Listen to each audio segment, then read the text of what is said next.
With the consumer at the heart of the U.S. economy, markets will be waiting with great expectation for retail shopping numbers for the holiday season. To give us an update report on where things appear to be headed, we're joined now on the phone by Seema Shah, retail expert for Bloomberg Intelligence. She comes to us from Washington today.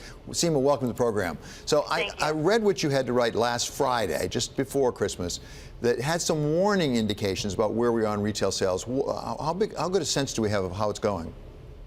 Well, through the data that we had through December 10th from NPD, it seemed that there was a significant slowdown, about 5% for the same period from last year in total spending. So it could be that retailers really have to deepen their promotions to drive sales for the rest of the holiday, and now we're going into the after the holiday period where people are expecting a lot of discounts. So what this means for retailers is their margins are likely to come in maybe weaker than people were initially expecting. So squeeze on the margin in order to keep the volume up. Do we have any anecdotal information about what's happened in the several days since then, since the 10th, about store traffic?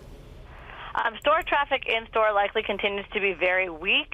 I was recently at the malls myself doing store checks, and I mean, it was easy to find parking. You know, there wasn't significant lines at any stores, but there were a lot of signs for promotions and discounts. There's a couple of apparel retailers who look like they're going to possibly move into going out of business, so there was a lot of discounting. I think a lot of spending is shifting to online. As we know, that's where the strength has been. So we'll have to see once the data comes out when you couldn't get shipping. But I think predominantly people have been moving their shopping to online. And so Seema, that was actually my next question, because consumer confidence is at its highest level since 2004. We learned that last week. So is the softness that you're seeing in foot traffic purely due to strength in online, or rather than a reflection of a weaker consumer?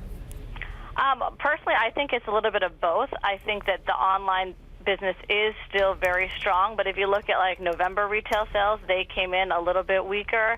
And I think you're still seeing some hesitancy for people to spend unless they're getting a good deal.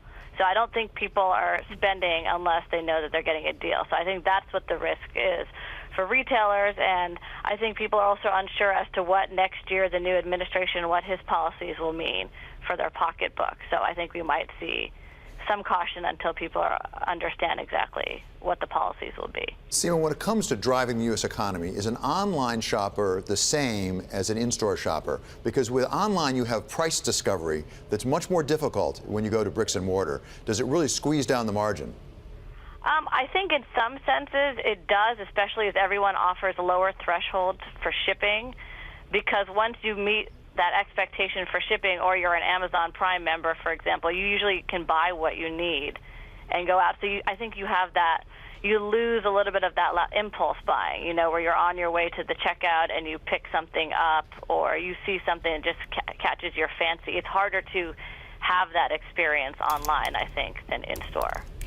So when you to wrap it all up here and taking a look at the foot traffic that you've been seeing, is there a store that's doing it right this holiday season, and what is it?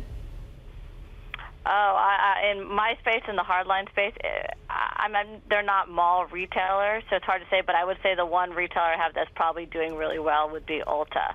Beauty continues to be a very strong category.